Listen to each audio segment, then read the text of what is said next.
Hola gente, hoy hablamos de Transformers The Movie.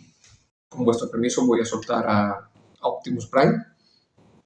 Y es que esta película, considerada de culto por la gran mayoría de fans de Transformers, va mucho más allá de eso. Cambió por completo la manera de entender la serie. Provocó una airada respuesta de los padres de los niños que vieron la película. Y a la postre fue el final de lo que se conoce como la generación 1 de Transformers. Pero vayamos poco a poco. Transformers The Movie llegaba en 1986, con la intención de ser puente entre la temporada 2, recién finalizada, y la emergente temporada 3. Hasbro había confeccionado un ambicioso plan para seguir vendiendo figuras en plan masivo. Recordemos que Transformers es una de esas tantas series de los 80 que su función no era otra que hacer llegar a los niños personajes que luego se vendían como figuras. Es decir, el plan final era vender figuras. Y desde luego estaba siendo un rotundo éxito. Pero algo empezó a torcerse. La empresa estadounidense ya estaba dando por amortizados los personajes de la temporada 1 y 2, y con ellos sus figuras. Y una de las funciones de esta película era explicar esa transición. ¿Por qué iban a desaparecer, básicamente? Cosa que, bueno, es de agradecer porque, si recordamos bien los episodios de G1, los personajes entraban y salían sin ningún tipo de explicación. Simplemente había episodios donde había personajes que no salían y de pronto aparecían nuevos que tampoco se sabía de dónde venían ni por qué. El caso es que tuvieron la gran idea de escenificar una guerra cruenta entre Decepticons y Autobots, donde miles y miles de niños vieron expirar prácticamente a todos los héroes de su infancia. En los primeros minutos de la película podemos ver cómo mueren Autobots tan emblemáticos como Prowl, Ratchet, Ironhide, Brown. De hecho, Ironhide muere a sangre fría con un disparo de Megatron a bocajarro. Pero si crees que eso es lo peor, espera. La película continúa con un ataque de los Decepticons a Ciudad Autobot en la Tierra, y allí no se tardan en ver a otros cuerpos esparcidos de los Autobots como Windjammer o como Willy Jack, y se ven cómo mueren de forma masiva. Uno a uno prácticamente podemos ver morir a casi todos los personajes que habían sido héroes de esos niños durante más de 70 episodios. No contentos con ello, la última gran pincelada de esta película es que muera posiblemente el personaje más emblemático de toda la serie, el padre de nuestra infancia, como fue Optimus Prime. Y no te creas que muere de una manera sencilla.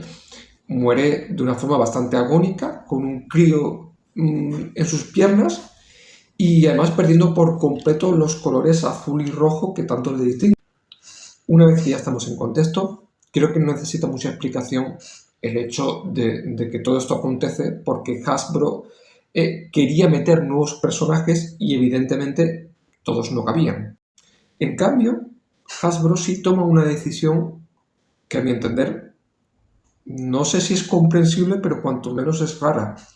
Si has acabado con el prota bueno, lo normal es que acabes con el prota malo. Pues no, o al menos no del todo.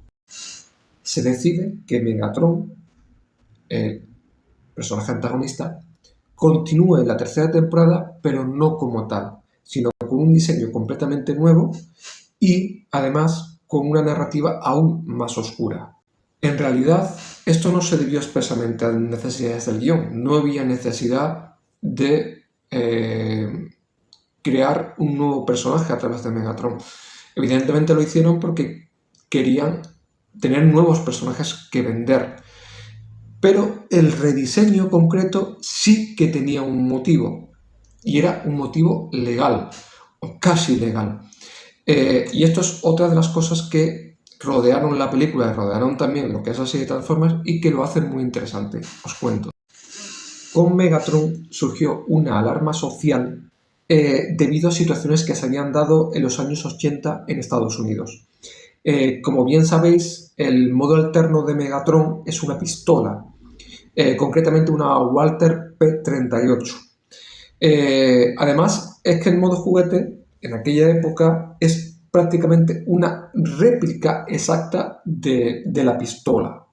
Por aquel entonces se empezó a poner en entredicho la conveniencia de estos juguetes, agravándose la situación por incidentes en Estados Unidos donde la policía había acabado por disparar a civiles por confundir estas réplicas de Megatron con armas reales. Era evidente que esto no iba a tardar en provocar cambios legales y eso Hasbro lo vio venir. Decidió convertir a Megatron en Galvatron y su modo alterno pasó a ser una especie de cañón láser. Que tú dices, bueno, de pistola a cañón. Sí, es raro, ¿no? Pero estamos en una sociedad que es así. De hecho, hoy en día es casi imposible encontrar una figura de Megatron que se convierta en pistola, salvo en situaciones muy concretas o en países muy concretos como es el Japón. Pero es muy difícil, es tremendamente complicado porque está prohibido. Y se decide hacerlo tanque, de hecho, y lo normal es encontrarlo como tanque. Como digo, esto también fue una excusa estupenda para Hasbro para tener un nuevo diseño y para seguir vendiendo el personaje, aunque un personaje que ya los niños no tenían esa figura, era totalmente distinta.